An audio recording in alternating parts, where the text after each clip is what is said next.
ஐயா ரங்கசுவாமி முதல்வர் அவர்கள், அம்மா தமிழிசை அம்மா, கவர்னர் அவர்கள், இவங்க எல்லாத்துக்கும் வணக்கம்.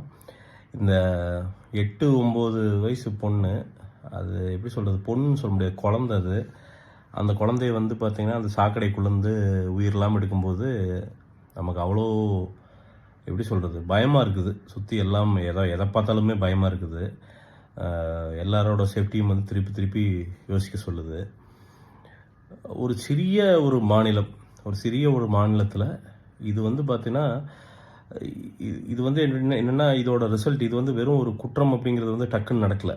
இதுக்கு பின்னாடி வந்து பார்த்திங்கன்னா இந்த மதுவும் போதையும் வந்து ரொம்ப சர்வசாதாரணமாக புதுச்சேரியில் வந்து, தமிழ்நாட்டில் இல்லைன்னு கேட்காதீங்க, தமிழ்நாட்டிலையும் இருக்குது.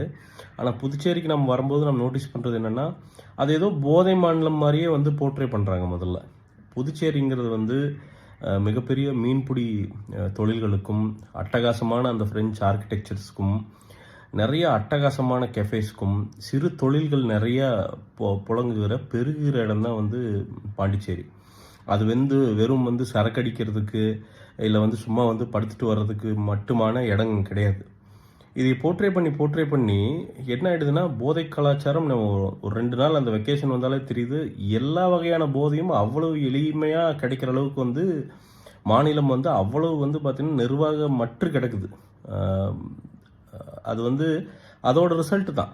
ஏன்னா போதை வஸ்துக்கள் வந்து ஈஸியாக வந்து இளைஞர்கள் மாற்றுறது அப்படிங்கிறது இந்த மாதிரி குற்றச்செயல்களுக்கு வந்து ஆரம்பமாக இருக்குது. இன்றைக்கி அந்த பொண்ணு போயிடுச்சு, அந்த குழந்தை இறந்து போச்சு, அவங்க அப்பா அழுகிறாரு. இங்கெல்லாம் எல்லோரும் சேர்ந்து பதில் சொல்லிடுவீங்களா? ஒரு பெரிய மாநிலம், தமிழ்நாடு மாதிரி மாநிலம், ஒரு 8-9 கோடி பேர் வாழ்கிறாங்க அப்படின்னா கூட சரி, அதை ஆட்சி பண்ணுறதுல அவ்வளோ நிர்வாக சீர்கேடுகள், பிரச்சனைகள் அவ்வளோ இருக்குங்களா? ஒரு சின்ன மாநிலம் பியூட்டிஃபுல்லாக அழகாக வந்து ஆட்சி புரியலாம்.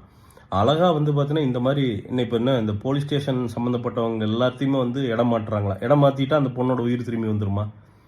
இந்த ஒரு சம்பவத்தை மட்டும் பார்த்தீங்கன்னா எல்லாம் பூசி மொழிகிட்டிங்கன்னா எல்லாம் சரியாக போயிடுமா? நாளைக்கு அந்த பையனுக்கு வந்து தூக்கு தண்டனையே, யார் குற்றவாளியோ அவங்களுக்கு தூக்கு தண்டனை தந்தால் மட்டும் சரியாயிருமா? முதல்ல புதுச்சேரிங்கிற ஒரு நல்ல மாநிலத்தோட இமேஜை முதல்ல மாற்றுங்க. அது வெறும் குடிக்கிறதுக்கு வர இடம் கிடையாது. அதில் வந்து அட்டகாசமான இடங்கள் வந்து ஒரு பிளேஸ் ஆஃப் விசிட், அது வந்து வந்துட்டு தங்கி மன நிம்மதியோடு திரும்பி போகிற ஒரு இடங்கிற அந்த இமேஜை முதல்ல கொண்டு வாங்க. எங்கள் தமிழ்நாடு மாதிரியே வந்து பார்த்தீங்கன்னா இந்த சரக்கு நம்பியே ஓட்டாதீங்க. நாங்கள் பாருங்கள், நாங்களே குட்டிச்சவராக தான் உட்காந்துருக்குறோம். நாங்கள் சரக்கு நம்பியே அரசாங்கங்கள் நடந்து நாங்கள் குட்டிச்சவராக தான் உட்காந்துருக்குறோம்.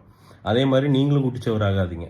இது வந்து எனக்கு தெரிஞ்சு மக்களுக்கான ஒரு ஆரம்ப புள்ளி. இதிலிருந்து வந்து என்னென்னா, அந்த மாநிலத்தில் எல்லாரும் வந்து கடினமாக உழைச்சி வாழ்கிற பல லட்சம் மக்கள் இருக்கிற ஒரு மாநிலம் அது. அப்படிங்கிறப்போ நீங்கள் எல்லாரும் முன்னெடுத்து இதை வந்து மாற்றுறதுக்கான ஒரு தொடக்கமாக இந்த ஒரு மிக துயரமான சம்பவத்தை வந்து ஒரு ஆரம்ப புள்ளியாக வைக்கணுங்கிறது வந்து என்னுடைய தாழ்மையான வேண்டுகோள். ரொம்ப மனசே கேட்க மாட்டேது. அந்த பொண்ணை வந்து பார்த்திங்கன்னா அந்த சாக்கடைக்குள்ளேருந்து எடுக்கிறது வந்து இந்த குழந்தைங்க, அது பாவம், ஒன்றும் தெரியாத குழந்தைங்க. அதில் எப்படி தான் என்ன தெரில, என்ன சொல்கிறதுன்னு தெரில. அது எப்படி மனசு வந்து அதெல்லாம் பண்ணானுங்கன்னு தெரியல. ஸோ அதில் என்ன உண்மைன்னு கூட சரியாக தெரிய மாட்டேது. ஆனால் தயவுசெய்து தண்டனை வாங்கி தரதோடு இருக்காமல் இந்த அந்த மாநிலத்தோட இமேஜை முதல்ல மாற்றுங்க. இனியாவது வந்து பார்த்திங்கன்னா கொஞ்சம் நல்லபடியாக அதை பண்ணுங்கய்யா, நடவடிக்கைகள்லாம் எடுங்கய்யா. அமைச்சர் இருக்கிறீங்க, எம்எல்ஏக்கள் இருக்கிறீங்க, எதிர்கட்சி இருக்குது, ஆளுங்கட்சி இருக்குது, எல்லாம் இருக்குது. ஏதாவது வேலை செய்தா எனக்கு தெரிலங்கய்யா, கொஞ்சம் பாருங்கள். நன்றி. செய்திகளை உடனுக்குடன் தெரிந்து கொள்ள உடனே சப்ஸ்கிரைப் பண்ணுங்க.